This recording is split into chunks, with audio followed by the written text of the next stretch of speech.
quase 50, né? Vamos lá. Gente, deixa eu fechando o nosso ciclo de aulas, né? A gente vai então para o nosso último tópico, né? E aí eu deixei esse último tópico já fazendo aqui a propaganda absoluta do livro, que todo mundo conseguiu fazer o download. Então a gente tem aqui a autora do livro que nos guiou durante esse curso, né?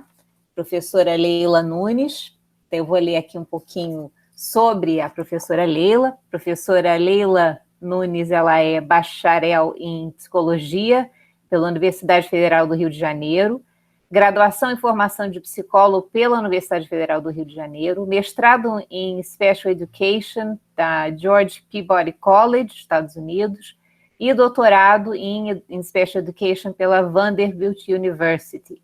Atualmente, ela é professora titular da Universidade do Estado do Rio de Janeiro, pesquisadora do CNPq, cientista do nosso estado pela FAPERJ e, acima de tudo, minha mãe e avó de muitos netos. Muitos netos, sete netos. 7 netos, né? Então, é uma honra, né, estar aqui com ela, assim também como estar aqui com o meu pai.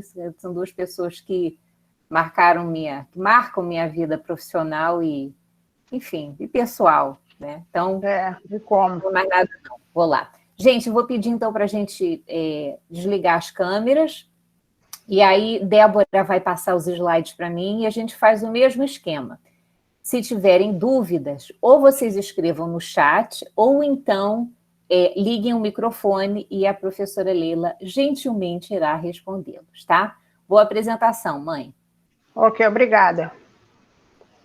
Obrigada aí, Débora, obrigada pelo convite, obrigada aí a vocês, alunas aí da UFRN, daqui da UERJ, acho que deve ter gente de outras universidades também. É sempre um prazer muito grande colaborar aí com a UFRN e, sobretudo, com essa temática, né, de pesquisa experimental que tem sido, né, a minha linha de investigação, a minha metodologia de pesquisa predileta, e é uma das coisas que eu gosto muito de dar aula sobre isso. Desde a época que eu estava em São Carlos, na década de 80, isso já vai muitos anos, né?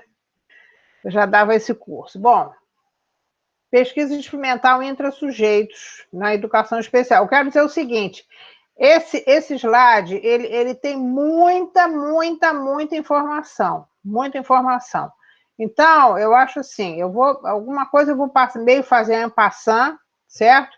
Porque é impossível um tema que eu já dei esse curso durante um semestre inteiro, com várias aulas, e é difícil falar e tudo isso em 1 hora. Então, eu vou tentar, vamos dizer, sublinhar as questões principais. Então, podemos avançar aí.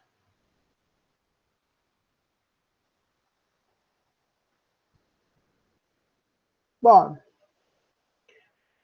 a primeira coisa é o que é pesquisa, né? Que quem está na pós-graduação, e mesmo quem não está, enfim, quer saber, vou fazer uma pesquisa, vou investigar isso, vou fazer isso. Aí, o que vem a ser pesquisa, né?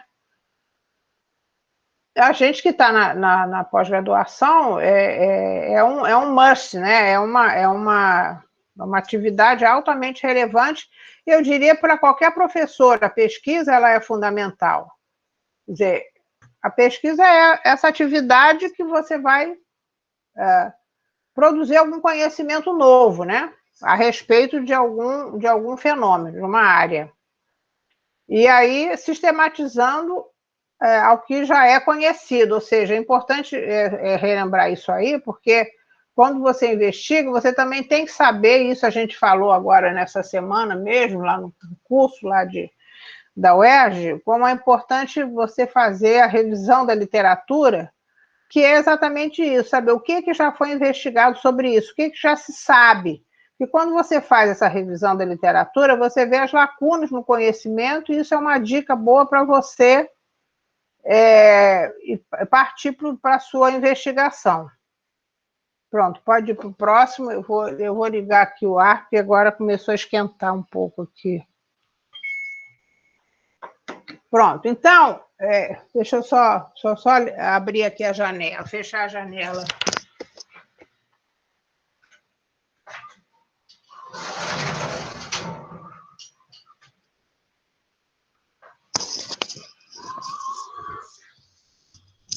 Então,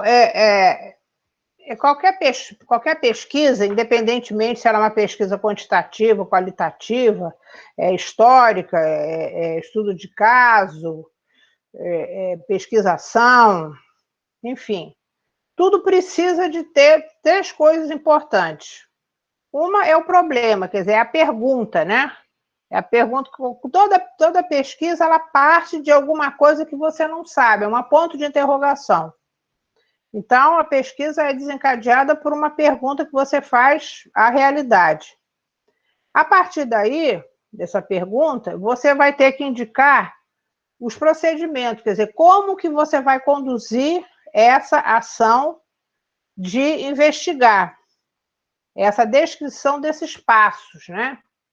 Então, isso, por exemplo, quando a gente fala assim, pesquisa e prestação de serviços, né, que às vezes a gente conversa muito sobre isso, né, porque na educação especial há muita gente que, não, eu vou estudar o meu aluno lá, né, tudo, eu vou ver se esse procedimento assim, fazer, se ele vai ter resultado, não sei o quê, mas ela está mais interessada em ajudar a criança a ter um desempenho melhor e tudo, do que propriamente investigar quais são os procedimentos, o que ela vai fazer, como ela vai fazer, né? É a receita do bolo. Então, é importante, na pesquisa fundamental, tão importante numa tese, uma dissertação, num artigo, tão importante quanto a revisão da literatura e quanto os resultados, é a parte do método, quer dizer, como que você aprendeu sobre aquilo ali, como é que você descobriu aquilo, isso aí é fundamental. E aí, no final, você tem a resposta, né? Que é o que você encontrou e tem que ter um grau de confiabilidade nessa resposta obtida. Eu peço assim, se alguém tiver alguma dúvida, tudo pode mandar uma aqui pelo chat, né? Ou mesmo se quiser se manifestar, aí a gente para e continua. Pronto, pode ir para o próximo. Então, sem mais delongas, o que vem a ser a pesquisa experimental? Então, veja bem, pesquisa experimental é uma das formas de você desenvolver uma atividade de investigação, uma das, né? Então, por exemplo, você pode ter uma pesquisa qualitativa. Na educação existe uma quantidade muito grande, né? Em que você, por exemplo, faz uma pesquisa etnográfica, você vai para o lugar, registra tudo, conversa com as pessoas, usa questionário, usa entrevista e tal. E aí você analisa os dados, são dados qualitativos, geralmente são descrições, né? Você pode fazer uma pesquisa, por exemplo, de pesquisação, quando você tem por exemplo, um determinado problema que os professores chamam você para tentar ajudar aquilo ali. E você, então, vai desencadear os passos e chegar a essa conclusão. Mas sempre é importante você descrever como que você procedeu. A pesquisa experimental é uma das formas, então, não é a melhor, não é a maior, não é a mais importante, mas dependendo da pergunta que você tenha, ela é a forma ideal ela é a forma ideal para você tratar de responder, para você tratar aquela pergunta, né? Então, o que vem a ser a pesquisa experimental? A gente tem, até na história da filosofia, aquela noção de causa e efeito. Então, você tem isso, assim, esse fenômeno A, ele vai causar um efeito que é o fenômeno B. A gente não usa muito na pesquisa experimental esse nome causa e efeito, porque isso tem uma conotação mais filosófica e tal, então a gente chama é mais corretamente chamado de relações funcionais. Ou seja, como é que são, como é que é essa relação entre uma variável, que eu vou depois falar ali, a variável... baixar... Tá bom assim? Ok. É que hoje eu botei o computador uma forma diferente aqui.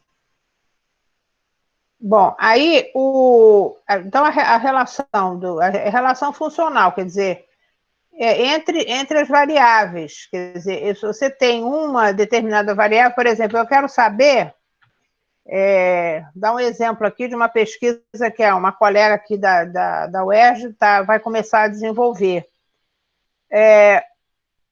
Se que a gente chama de dispositivos geradores de voz, são computadores, vamos dizer, são pequenos computadores, né, instrumentos, em que você tem a palavra ali, você aperta o botão, clica e aquele instrumento solta a voz, dá o nome daquela palavra.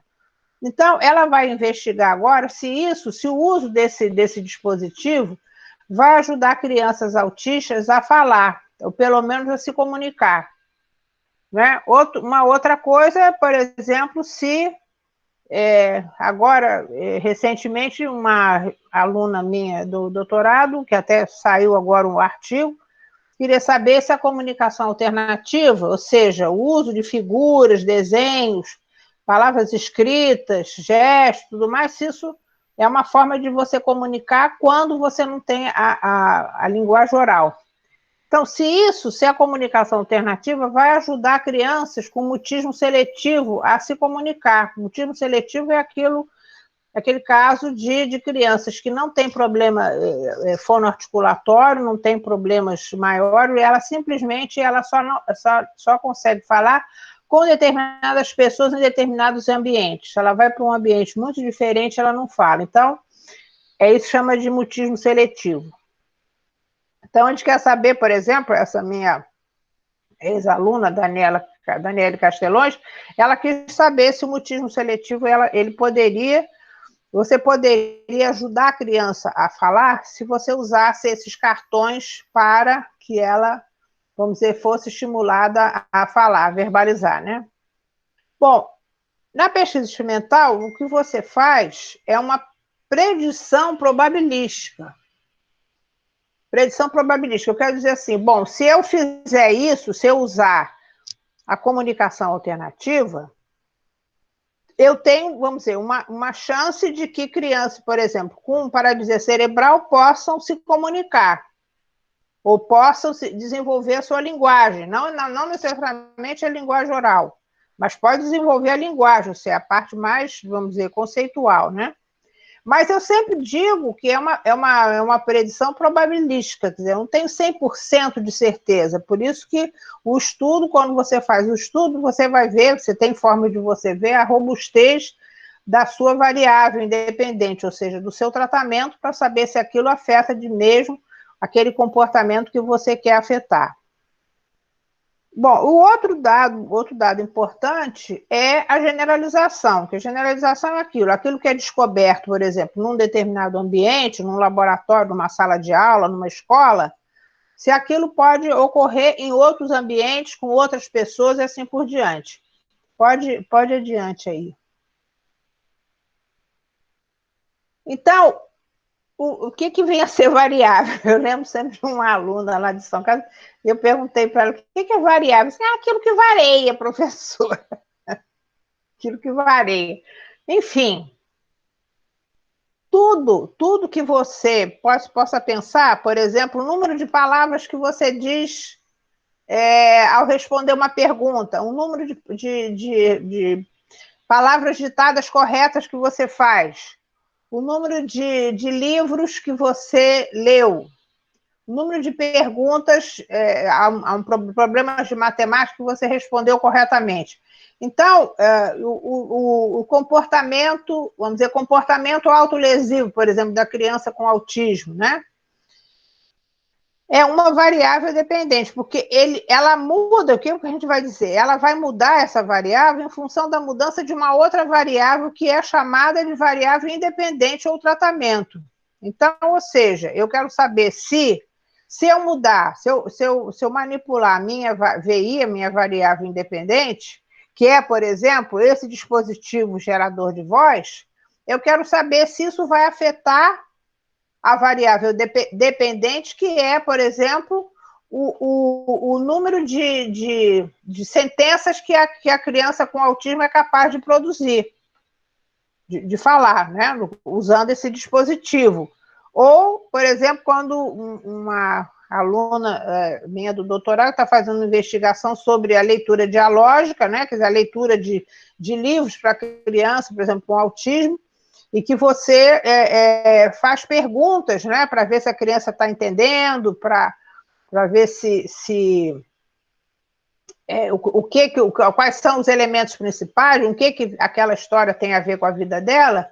Então, ela quer saber se quando você usa alguns procedimentos para fazer a leitura para a criança com autismo, por exemplo, essa criança vai aumentar, a criança com autismo vai aumentar o vocabulário dela, vai ficar mais atenta, né? Vai ter o período de atenção dela vai aumentar, ela vai poder responder bem as perguntas, assim por diante. E a variável interveniente é aquela que pode ter um efeito sistemático e não aleatório sobre a VD, quer dizer, aquela que concorre, né? Concorre com a variável independente, quer dizer, ele pode dizer assim, não, mas isso modificou, por exemplo, seria, por exemplo, eu uso um determinado procedimento para uma criança com como diz, com o comportamento autolesivo, né? Por exemplo, toda vez que ela se machuca e tudo, eu tiro a atenção dela, ou tiro os objetos. Mas eu posso, por exemplo, a criança pode estar tomando algum remédio também, e isso é uma variável que pode afetar aquele desempenho também. Então são essas variáveis que, vamos dizer, que elas concorrem junto com a VI para a mudança nessa variável dependente. Pode ir adiante.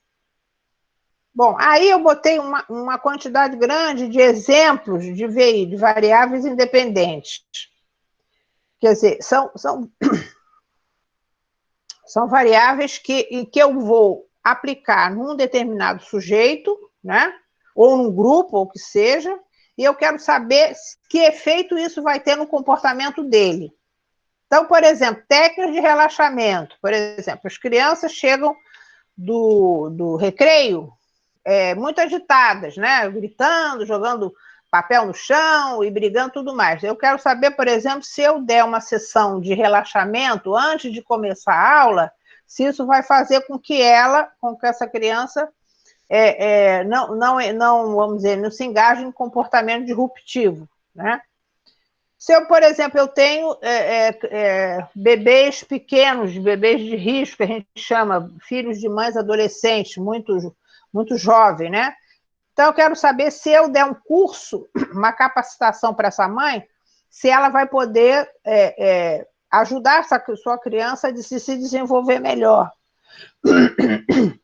Se eu quero, por exemplo, usar pranchas de comunicação alternativa, é um exemplo de uma VI. Eu uso pranchas, uso cartões, uso álbuns e tudo mais, pranchas com figurinhas ou com palavras escritas, e eu quero saber se isso, eu dando para uma criança com autismo ou com paralisia cerebral, se isso vai fazer com que ela passe a se comunicar, passe a pedir coisas, passe a fazer comentário, a descrever alguma coisa e assim por diante. Então, isso aí são vários exemplos aí de variável independente. Bom, aí pode passar para o próximo. Aí você tem as variáveis dependentes. Então, por exemplo, aquelas técnicas de relaxamento, a variável dependente, que era a VI, né, variável independente, aí eu quero saber se isso vai atuar sobre o comportamento inapropriado em sala de aula, né, quando eu dou lá a técnica de relaxamento. Se eu dou uma capacitação para mães e adolescentes, eu quero ver qual que é a resposta. A resposta é o comportamento que a mãe adolescente vai ter com o seu bebê. Se eu, por exemplo, tenho crianças que não são capazes de falar, mas eu uso cartões pictográficos, figuras, né? E se eu faço isso, eu quero saber se ele, por exemplo, usa esses cartões para pedir as coisas que ele deseja. Então, aí você tem uma quantidade imensa. Tudo pode ser VI, tudo pode ser VD. A gente vai ter mais adiante alguns exemplos de estudos que nós fizemos, e algumas ex-orientandas minhas desenvolveram usando essa metodologia de sujeito. Tem um nome assim, você encontra pesquisa experimental intra-sujeito ou pesquisa experimental de sujeito único, mas isso mais tarde eu vou explicar isso aí. Pode ir adiante. Bom, o que é isso aí? Agora, importante é fazer uma certa diferenciação, porque eu creio que muitos de vocês devem ter ouvido falar em delineamento experimental de grupo, pesquisa de grupo. Quem não ouviu falar assim, esse aqui está no grupo controle, esse aqui está no grupo experimental. Agora, com a questão desses estudos de vacina, né?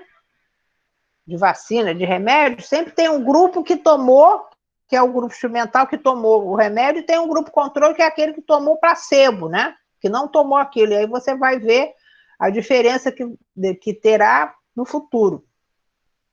Então, a pesquisa de grupo, sempre você trabalha com 2 ou mais grupos, que são um número maior de sujeitos, e cada grupo é exposto a uma condição experimental diferente.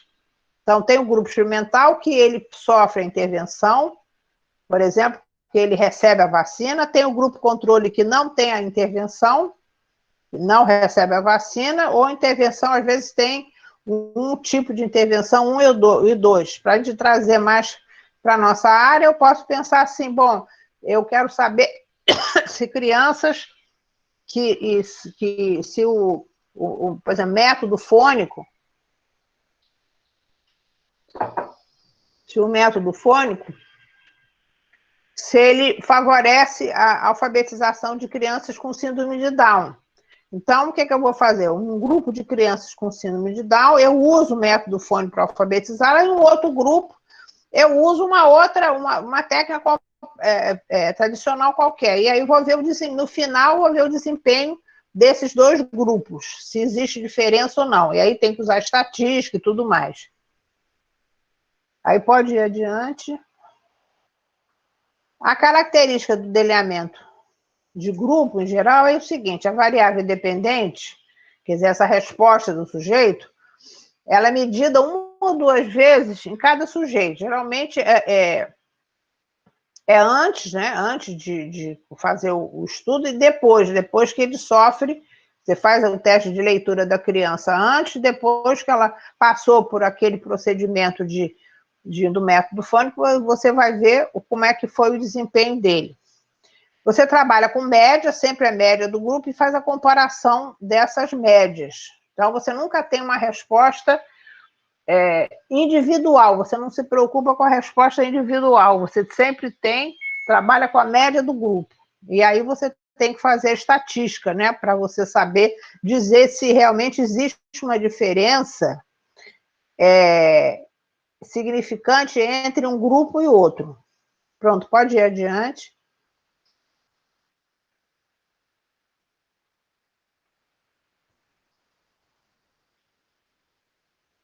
Bom, o delineamento de pesquisa intrassujeito, tem vários nomes aí, intrassujeitos, delineamento de caso único, single case design, single subject design, sujeito como seu próprio controle, N igual a 1, delineamento intensivo, são os vários nomes que tem esse tipo de delineamento.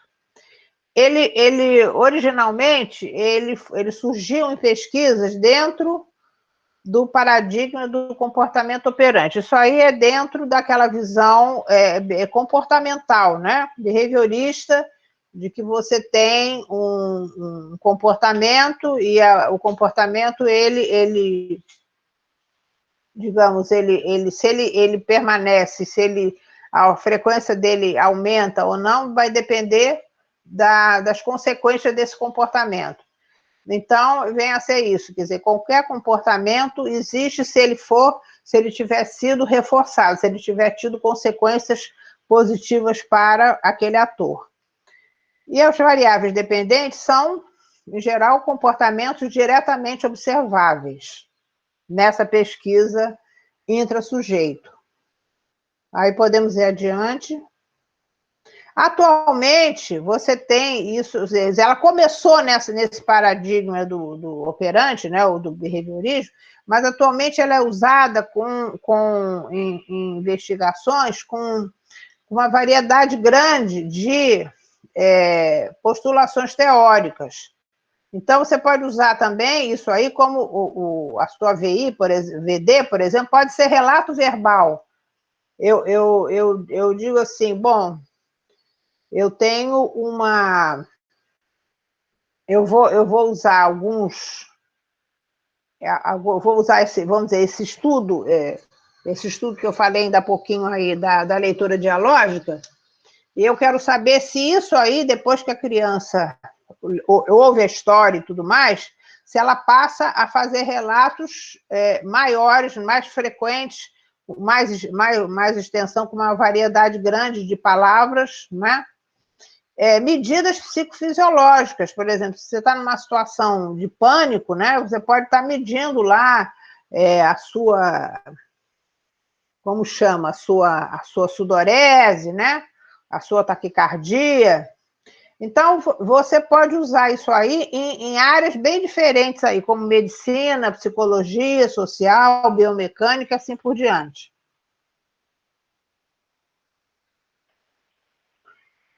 Então, algumas características dessa investigação. A primeira, é uma avaliação rigorosa dos efeitos da intervenção em cada participante, isso que é importante, em cada participante.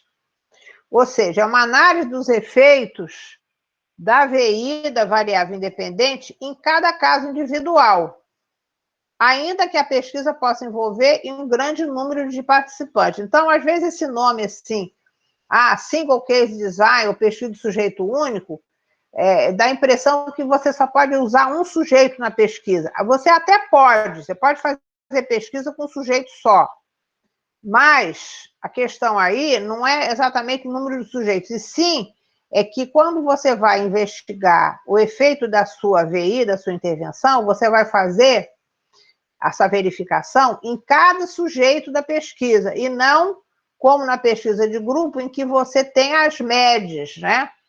Então, em geral, na pesquisa de sujeito único, ou intrassujeito, você vai ver o desempenho, você vai fazer uma análise individual do desempenho do sujeito quando ele está sendo afetado pela variável independente.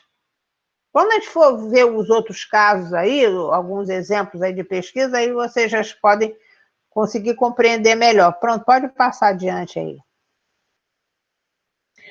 Uma outra aí, outra característica, é a aplicação de cada condição experimental primária em cada participante, de modo a possibilitar a comparação do indivíduo com ele próprio sobre diferentes condições experimentais. Então, a gente vai ver lá. Então, eu tenho, por exemplo, uma condição experimental inicial, que a gente chamaria de linha de base, que é, por exemplo, eu vou na escola e vejo o menino, por exemplo, o menino autista que apresenta comportamento autolesivo, né?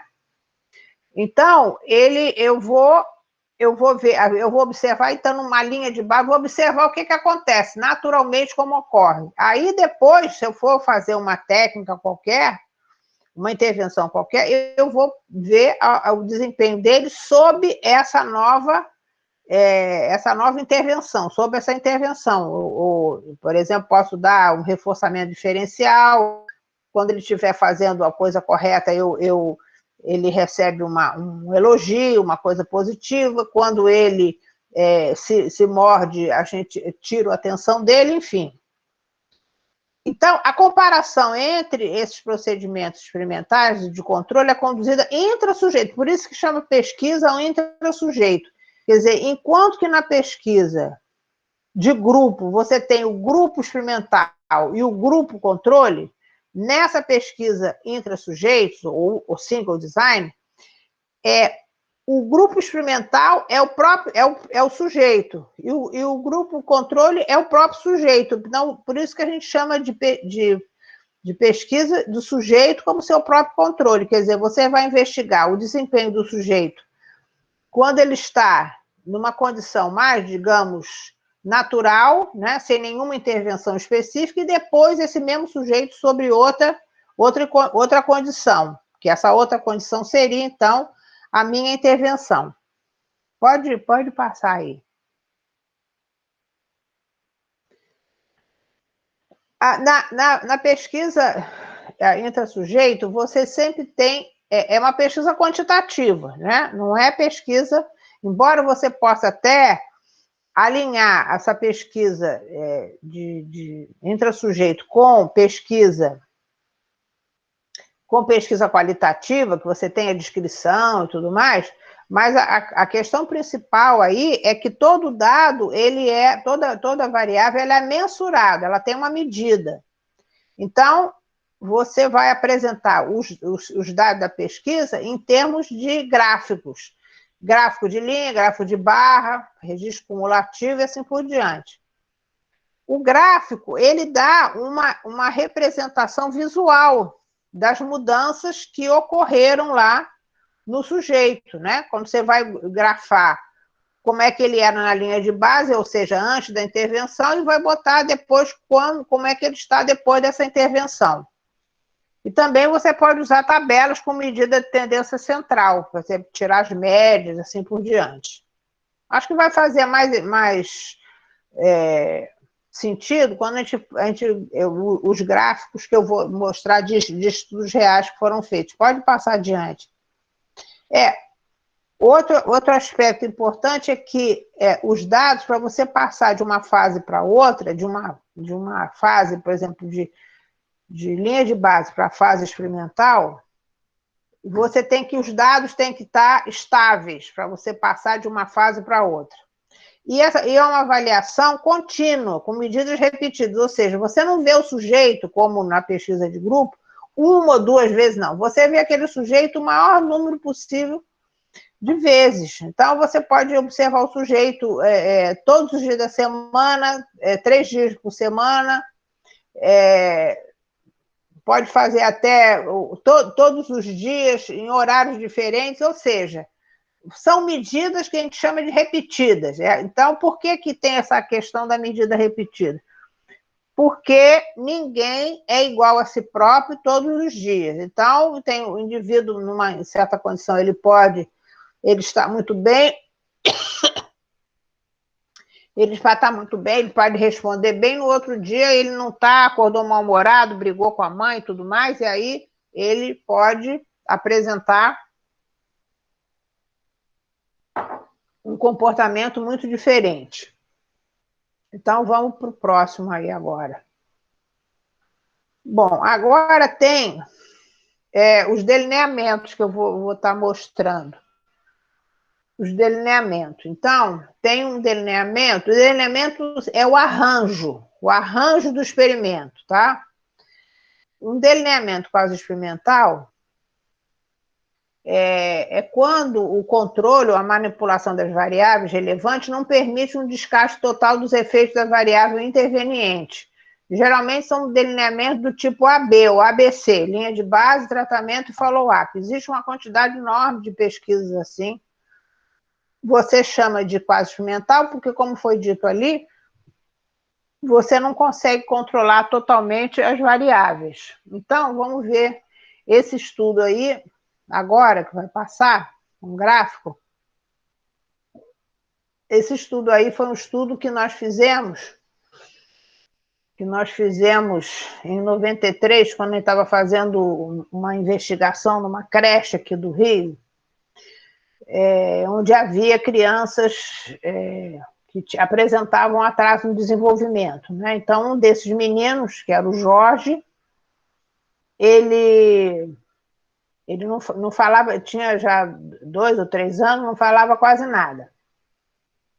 Então, o que a gente fez? Então, vocês estão vendo o gráfico aí, na linha de base, que é as primeiras linhas que não são as bolinhas, não são abertas, né? É pena que eu não posso mostrar ali, se alguém tivesse aquele laser ali para mostrar, mas enfim. Então, vocês veem ali, no começo, a frequência, então tudo é o gráfico aqui. Então, aqui na abscissa é o número de sessões consecutivas, e na ordenada vem a ser o número de palavras que a criança falou, alguma coisa assim. Número de palavras. Então, vocês veem aqui que na linha de base ele não falava quase nada. No máximo, teve um dia que ele falou quase 20 palavras, às vezes nem era palavra, era quase palavra, era um som, bababá, alguma coisa assim. E o que aconteceu? Depois, quando a gente começou a fazer intervenção, em que a gente usou o que a gente chama de procedimentos de ensino incidental, em que a gente fazia o quê? A gente era na hora do recreio, na hora do lanche, né? A gente colocava a comida para ele, mas a gente só dava quando ele pedia. Ele tinha que pedir de alguma forma, mesmo que fazer alguma coisa assim. Então, estava a vista dele, mas fora do alcance dele. Então,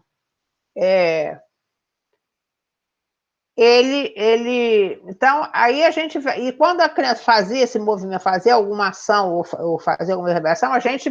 muito bem, estava aí, dava o alimento, assim por diante. E fizemos isso também numa situação de brinquedo, né? Então, tinha os brinquedos que a gente sabia que ele gostava, e a mesma coisa, os brinquedos ficavam expostos ali, longe do alcance dele, mas à vista dele. E ele apontava, e a gente, então, tentava ver o que era, e aí verbalizava, e ele passava a repetir, a usar a palavra. Então, vocês veem que no final, vocês veem aí lá no final das sessões, foram 30 sessões, ele aumentou consideravelmente o número de palavras faladas.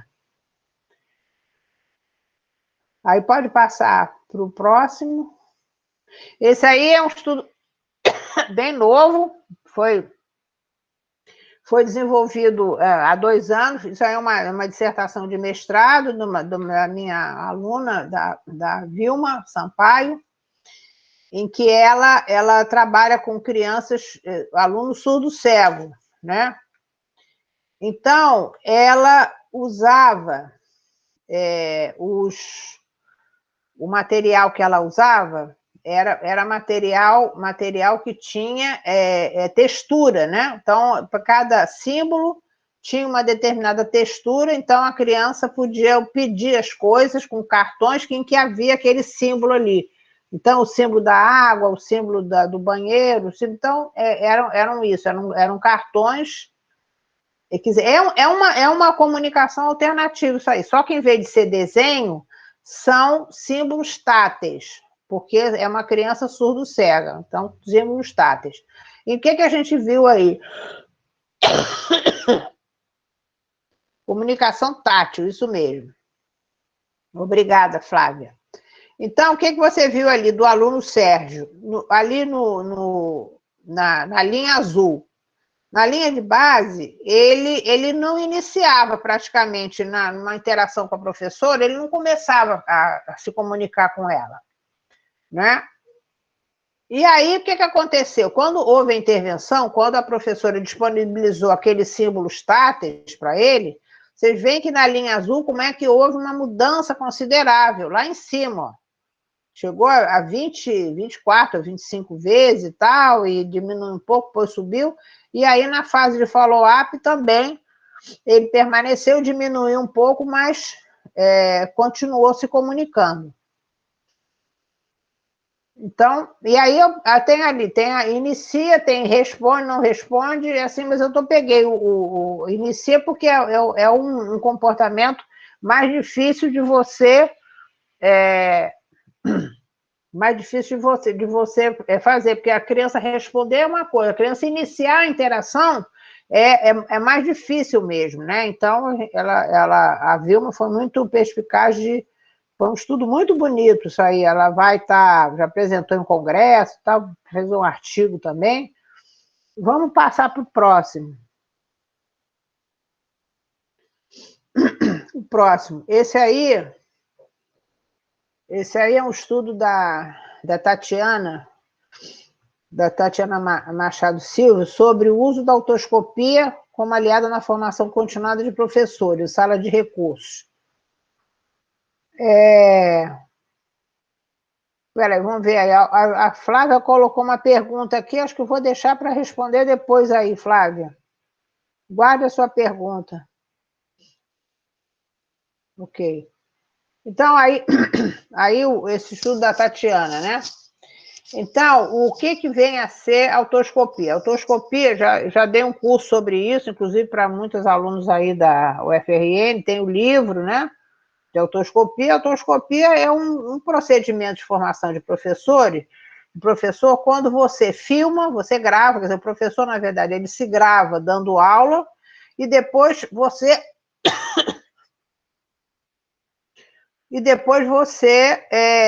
mostra para ele aquele vídeo e ele vai falar, vai verbalizar, vai fazer uma avaliação do seu próprio desempenho.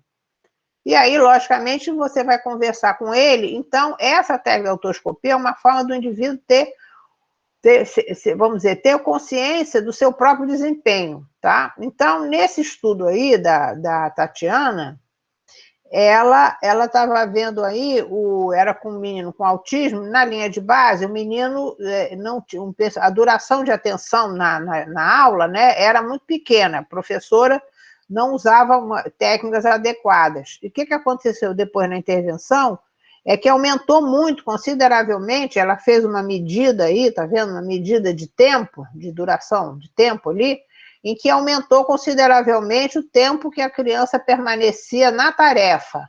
Ou seja, o fato da professora, na verdade quando você, nesse trabalho da autoscopia, você propicia alguma modificação na prática pedagógica dessa professora, a gente quer saber se isso aí faz com que isso se reverta para mudanças no próprio desempenho do aluno.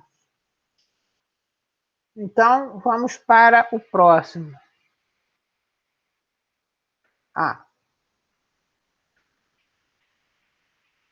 Tá, então, esse que eu dei tudo, são tudo delineamentos quase experimental. Agora, esse aí, de reversão, de retirada ou reversão, é o delineamento experimental mais básico. São famílias e tal. Vamos ver um exemplo aí.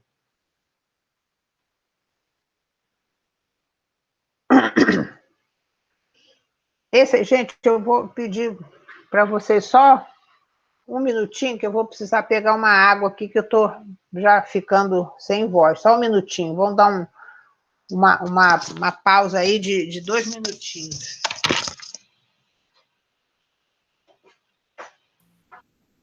Gente, aproveitem, quem tiver perguntas e quiser colocar aqui no chat, tá?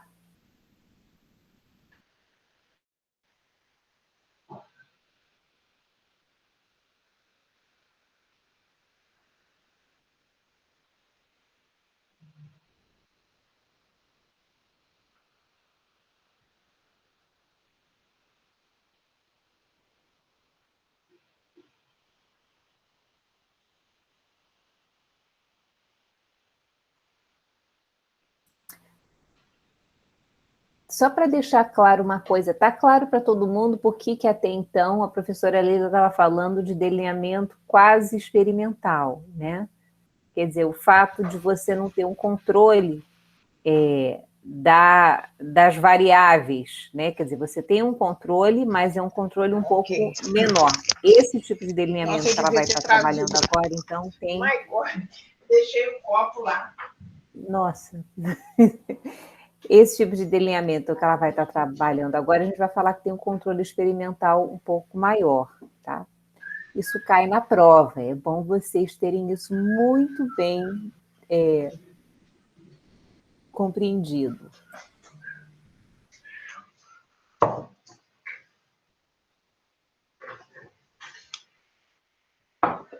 Bom, esse delineamento aí do reversão, esse é um estudo da Stephanie, junto com a professora Kátia Walter, que era orientadora dela de mestrado, e eu. Então, aí, era o seguinte, ela usou um programa de leitura e comunicação para crianças com autismo. Na verdade, era a leitura dialógica.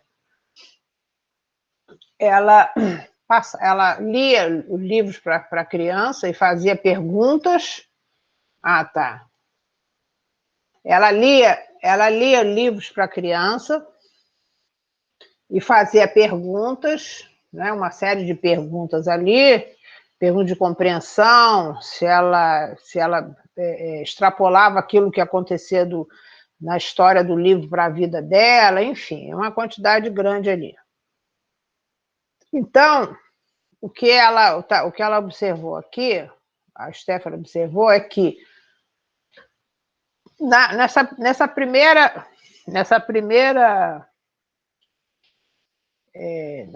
primeira linha aqui, que era a linha de base 1, tá vendo?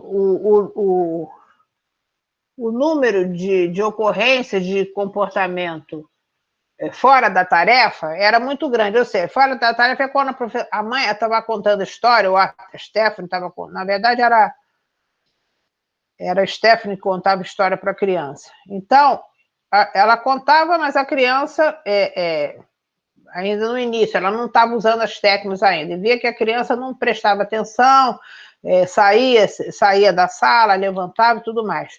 Quando ela começou a usar o procedimento, o que aconteceu? Baixou o número de ocorrência de comportamento fora da tarefa, que vocês veem na segunda parte aí desse gráfico. Aí ela voltou à linha de base e viu que já começou a dar um pouco de um aumento, quando ela passou a não usar os procedimentos os procedimentos da leitura dialógica. E no final, na última fase, ela já usou novamente o procedimento e viu que a criança passou a diminuir a ocorrência de comportamentos fora da tarefa. Então, esse é um exemplo de um delineamento. Aí pode passar adiante.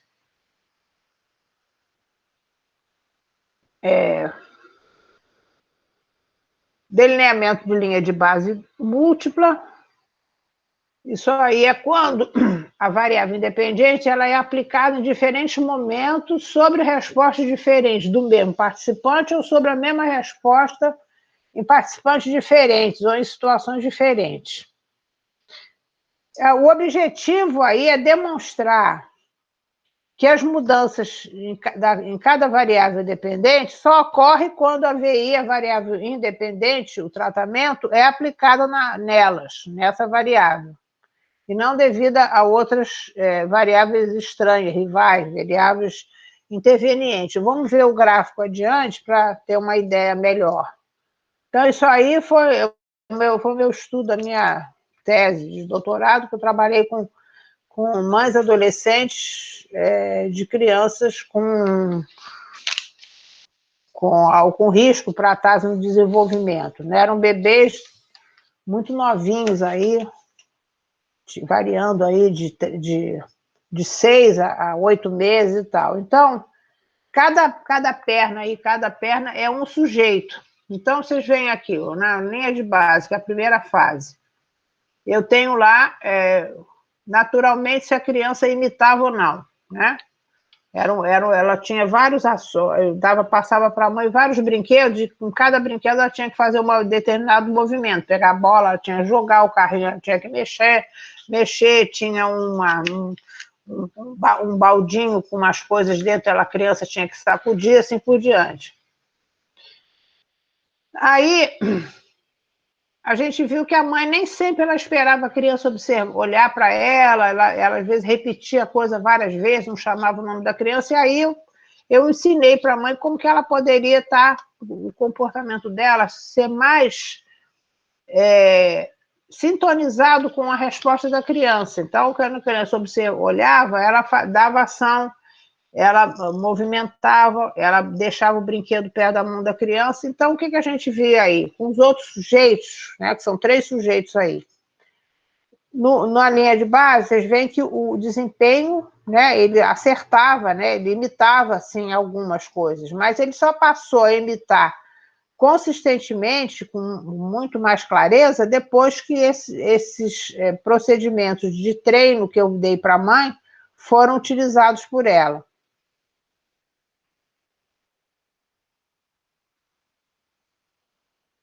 Então, tem um outro estudo também aí, é o próximo. Pode passar. É esse aí, não, é o anterior, que eu não reparei que era o aí. Esse aí é um estudo que foi um estudo bem legalzinho aí, que eu fiz junto com a professora Maria, na verdade, é o estudo dela, né, da professora Maria Amélia Almeida, que era da Universidade Estadual de Londrina, depois fui para São Carlos, agora ela está aposentada e tal. Mas ela continua atuando. Então, a gente trabalhou também com crianças que não falavam, não verbalizavam. E aí a gente usou alguns procedimentos, manda o modelo, o atraso e tal. Então, vocês veem que tem uma linha de base que o desempenho da criança é muito baixo, aí você usa o procedimento lá do manda o modelo, você vê que já aumenta, mas aí só aumenta depois que essa frequência do comportamento ali, né, das respostas da criança, só aumenta quando a VI, a variável independente, atua sobre a variável dependente, sobre a resposta da criança. Então, vocês veem, a primeira perna aqui são de adjetivo nome, porque isso aí foi feito nos Estados Unidos. Então, ela tinha que dizer hot milk, né? Ou a red apple, por exemplo. Então, tinha que usar essa aqui, adjetivo e nome. Depois, na outra fase, eram as proposições. You have to put this on the table, under the mat, alguma coisa assim. E depois os artigos também. Enfim, o importante a gente ver aí que é o mesmo sujeito, só que você está atuando a sua VI em diferentes respostas dele. Uma resposta era a resposta de usar substantivo com adjetivo, uma preposição e artigos. E a coisa só modificava quando você usava o procedimento dirigido para aquela resposta. Bom, depois tem o próximo aí, é um delineamento de múltiplas sondagens, que é uma variação do delineamento de linha de base múltipla, é uma coleta de dados de modo intermitente, pode passar adiante, isso aí até uma dissertação, é a tese, na verdade, é a tese da professora Kátia Walter sob a orientação da professora Maria Amélia. Então, ela fez também com o uso de comunicação alternativa, né? Então, na linha de base, a criança tinha lá algumas respostas muito, muito pequenas, e aí, em vez de ficar medindo sempre, todo dia, a resposta da criança, ela media aquilo ali às vezes. Então, mas o que ela viu é que, quando a criança era afetada pela VI, quando ela dava o ensinamento para a criança, dava a prancha e tudo mais, a criança passava a responder. Bom, e tem agora o próximo aí, é o delineamento de critério móvel. Isso aí é quando você tem uma intervenção, é dividida em várias subfases. Então, a gente pode passar adiante. Aí, por exemplo, um exemplo seria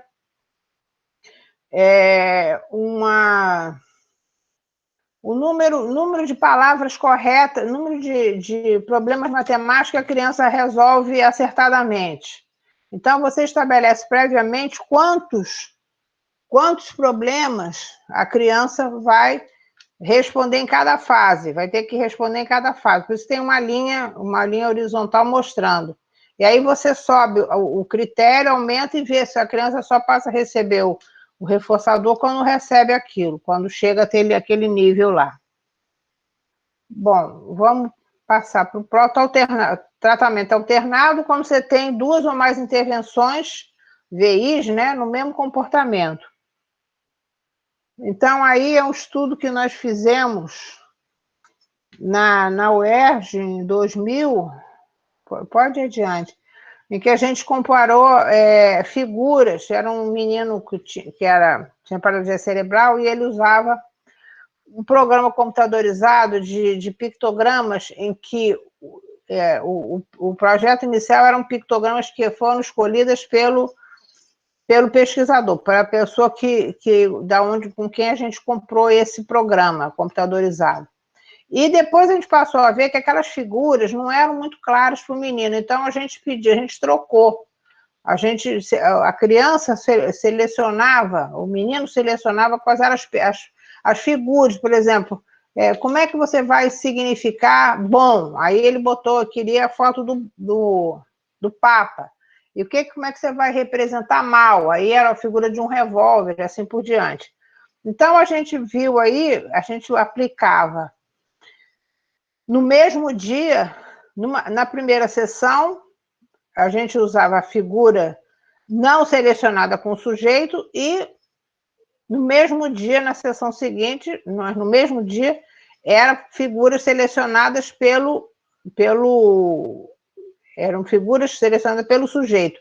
E aí foram fazendo, na segunda sessão, também foi a mesma coisa. Então, às vezes a gente começava com o acervo, o conjunto de figuras que ele tinha escolhido, fazer a sessão, e depois, na sessão seguinte, no mesmo dia, eram as figuras que tinham sido escolhidas pelo pesquisador. O que a gente viu ali é que ele passou a ter um desempenho melhor de reconhecimento das figuras, quando elas eram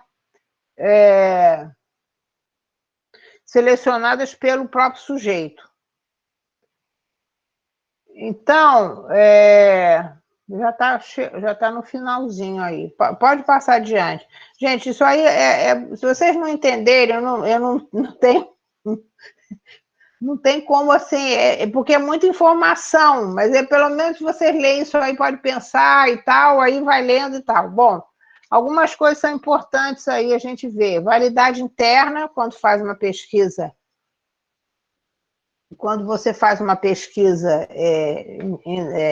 experimental, você tem que pensar na validade interna. O que vem a ser isso? Vamos dizer, a maior ou menor certeza que você tem de que a mudança que houve na VD... a Débora está me aliviando aí, sem problema. Depois vamos voltar nesses tópicos. Ótimo, parabéns. Enfim, aí quando qualquer mudança que você encontre na variável dependente, se você tem o grau de certeza, né, ou a demonstração que você dá que a mudança que houve foi devido a VI e não devido a qualquer outra variável. A validade externa, ou generalização, é aquilo que toda a ciência busca isso. O que você encontrou num determinado lugar com alguns sujeitos, você vai encontrar se você replicar aquele estudo com outros sujeitos em outro local. Então, é quando os resultados podem ser estendidos para outras pessoas. Eu faço uma pesquisa com meninos com autismo, agora eu vou fazer com meninos com deficiência intelectual, depois eu vou fazer com meninos com paralisia cerebral, por exemplo, e aí eu quero saber se aquele procedimento que eu usei, ele vai funcionar também para essas outras crianças, esses outros alunos. E é uma coisa importante de ver também, aí pode ser adiante, validade social. Validade social é o seguinte: você pode ver, tem uma pesquisa muito boa, tem os dados lá e tudo, mas será que o sujeito e as pessoas que estão em volta dele consideram que houve uma mudança, né? E se foi uma mudança importante, se foi adequada, as pessoas ficaram satisfeitas com o desempenho dele, o próprio sujeito ficou satisfeito com o seu próprio desempenho? Isso é o que a gente chama de validade social, é quando as pessoas, o próprio sujeito ou as pessoas que estão à sua volta consideram que aquela pesquisa, que aquela intervenção, ela foi válida. ela foi satisfatória, né, do ponto de vista social, como está dizendo aí, né, não meramente acadêmica. Pronto. Aí, para fechar aí, aí é só dando essa ideia aí de práticas baseadas em evidências, que a professora Débora já deve ter falado, tem esse artigo dela, muito bom, que ela escreveu com o pai, né? E essa prática baseada em evidência é o seguinte, são práticas, né, que a gente pode dizer práticas pedagógicas, práticas interventivas, terapias, tratamentos, ou seja, mas que tenha uma validade, que tenha uma base científica, se a pesquisa valida aquilo ali, se a pesquisa fundamenta aquele desempenho. Pode dizer, isso aqui funciona. Sim, mas você tem que demonstrar que funciona. Então, a prática baseada em evidência, a gente começou isso aí na medicina, na enfermagem, agora várias áreas trabalham com isso, inclusive na educação especial, buscando, por exemplo, o que funciona para trabalhar com crianças com autismo, por exemplo. Então, a gente sabe que algumas práticas têm evidências científicas, tem estudos que mostram isso, por exemplo, o uso de comunicação alternativa, né? Funciona no autismo. Agora, a gente pode pensar numa outra técnica qualquer e ver se tem uma fundamentação. Então, é isso que a gente busca quando faz a pesquisa, mostrar que existem evidências científicas, se vários estudos corroboram aquela resposta que você obteve. Então, pode passar adiante, isso que eles chamam aqui dos parâmetros para considerar intervenções educacionais fundamentadas em evidências científicas. Então, você tem que ter pelo menos um mínimo de 5 estudos intrasujeitos, publicados em periódicos com revisão por pares, que atendam a critérios metodológicos e demonstrem a existência de controle experimental. Os estudos devem ser de autoria de ao menos 3 pesquisadores diferentes ou de grupos de pesquisa localizados em 3 diferentes regiões geográficas. E os estudos devem envolver um mínimo de 20 participantes, ou seja, para você considerar uma prática baseada em evidência, você tem que ter muitos estudos feitos, repetidos, né? Então, aí, essa pesquisa experimental intrassujeito, ela é o tipo de procedimento por excelência para você poder demonstrar isso, que você repete, encontra esses estudos, você vai ter que buscar na literatura, obviamente, e ver se aqueles estudos estão mostrando aquele desempenho, estão mostrando a validade, a eficácia do tratamento, né? Não, agora eu acho que pode passar adiante, acho que acabou. Então, o critério, isso já foi, né? O critério vai definir ou pesquisa de grupo, que é com a amostra randomizada, que às vezes é difícil conduzir com participantes com deficiência, e os elementos experimentais entre os sujeitos, que é esse que a gente está falando agora. Então, gente, terminou. Então, agora eu me coloco à disposição foi uma pincelada, assim, super rápida. Se vocês não entenderam tudo, não pensem que o problema é de vocês, é porque é muita informação, mas como a Débora está dizendo que vocês vão ter oportunidade de discutir mais adiante, então, tudo bem. Então, eu estou aberta aí para responder as perguntas de vocês. Gente, vamos aproveitar aí, ver se vocês têm questões. Eu acho que foi bem interessante, eu já tinha visto essa aula da professora Leila, e eu acho que vem num momento muito legal, porque a gente estava justamente discutindo os diferentes modelos de fazer pesquisa de cunho interventivo, né? E aí a gente passou, por exemplo, pela questão da pesquisa-ação, né? Que foi uma pesquisa que foi até a professora Patrícia Brown que deu a aula, então, para a gente. E aí é legal, porque agora a gente está vendo uma outra modalidade também, que é a pesquisa interventiva, mas no caso você tem aí um controle maior de variáveis, né? Quer dizer, a gente já falou sobre VI, sobre VD, e agora é bacana ver esse delineamento que a professora Leila traz para a gente, porque a gente está vendo exatamente como é que você manipula essas variáveis. Gente, dúvidas?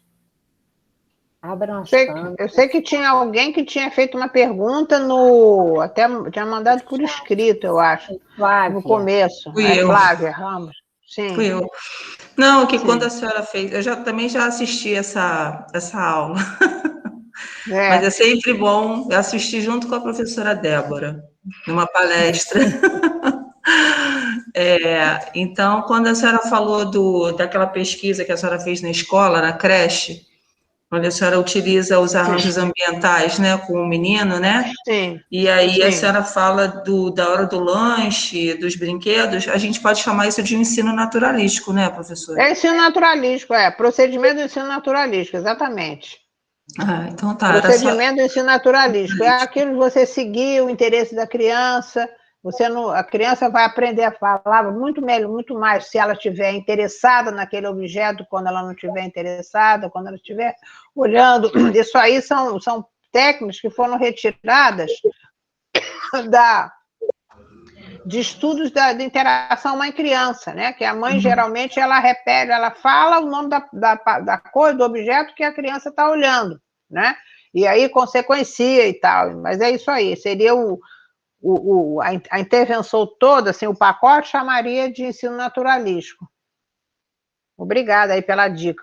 Obrigada, professora. Outra coisa que eu queria só também fazer um breve comentário, também nesse último gráfico que a senhora comentou sobre Jimmy's Verbal Behavior, né, que a senhora fez junto com a Maria Amélia Almeida, eu achei bem interessante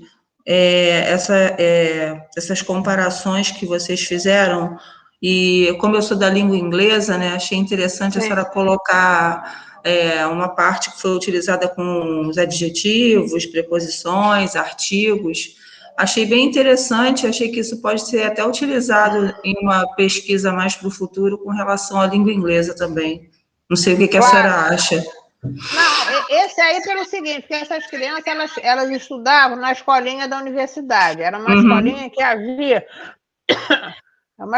que havia a inclusão reversa, ou seja, era uma escolinha especial, que pertencia ao Departamento de Educação Especial da Universidade, da Vanderbilt, mas aonde vinham também estudar crianças de desenvolvimento típico, entendeu? Então, esses meninos, a gente observou os 3 meninos que eles não falavam, tinham até por condições diferentes. Um era extrema pobreza, o outro tinha tido enfim, agora eu já não estou lembrando, porque já tem isso aí, já tem, sei lá, 40 anos. Mas, enfim, então, a gente viu, assim, as coisas as palavras eram aquilo que ele vai usar no dia a dia. E o que é? É pedir brinquedo, pedir alimento. Então, seria isso. Entendi. Obrigada. Eu queria aproveitar a oportunidade e agradecer ao professor Francisco pela bela aula de terça-feira, que não deu tempo de agradecer. Obrigada. Muito obrigado aí. Fã-clube aí do Francisco. Bela aula. Tá bom, obrigado. Fã-clube do trio. Obrigada aí, Flávia. Eu que agradeço a oportunidade. Gente, e eu acho também que é uma metodologia que eu acho que para o mestrado profissional, onde a gente precisa fazer intervenção, né, eu acho que é primordial a gente pensar também nesse tipo de delineamento, né? Até porque a gente fala muito assim, a gente tem que avaliar a eficácia das estratégias que a gente está usando, a gente tem que validar os nossos produtos, né? Então, a gente tem que ir além da descrição. A gente tem que criar um produto e a gente tem que testar esse produto. Uma forma de testar esse produto é justamente ver, né? Você imagina o produto sendo a variável independente, você vai avaliar, né, o efeito desse produto em alguma coisa. Certo? Quer dizer, não estou falando para vocês fazerem isso agora de cara, né? Mas na própria prática de vocês, afinal de contas, a gente está formando aí pesquisadores também, de pensar isso nas suas outras pesquisas, né? Débora está pedindo para baixar a sua câmera aí também. Não, pior é que você vê, né? É da família. Eu não estou me vendo, acho que é isso. Ok. Mais alguma colocação? Posso fazer uma prova sobre isso, gente? Sobre todos os delineamentos? Vou fazer, viu? Aproveitar que a gente tem mais algumas aulas aí, fazer prova sobre os delineamentos. Esse curso é um curso só sobre delineamento de pesquisa, é isso, Débora? É sobre metodologia de pesquisa em educação especial. Então, na verdade, a gente não conseguiu ver, acho que tem metade do que a gente tem que ver.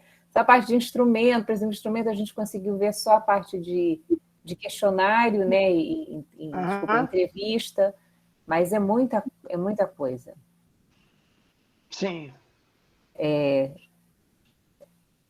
Sim, pela caridade, professora, a senhora disse que aí a gente ia retomar. Sim. Não, tem que retomar mesmo. Eu disse para a Débora, para dar essa aula, eu prefiro dar esse panorama geral e depois vocês irem aprofundando, né? Até na leitura, e também, eu diria não só a leitura do livro, mas na leitura eu acho que você aprende muito sobre esse tipo de delineamento, é você lendo pesquisas que foram feitas usando essa metodologia. A Débora mesmo já orientou muitas dissertações de mestrado e de doutorado que usam essa metodologia. É só buscar lá, gente. Vamos buscar as teses e dissertações. Ou os artigos também, né? Os artigos que isso aí que dá pegar o estofo da coisa, né? Você entender como é que você desenvolve a pesquisa. Aí tendo um contexto, né? Tendo um problema para resolver. Agora, todos esses gráficos que eu mostrei eram problemas eram questões que a gente tinha, e é aí que a gente fez a pesquisa para responder essas questões. Uhum.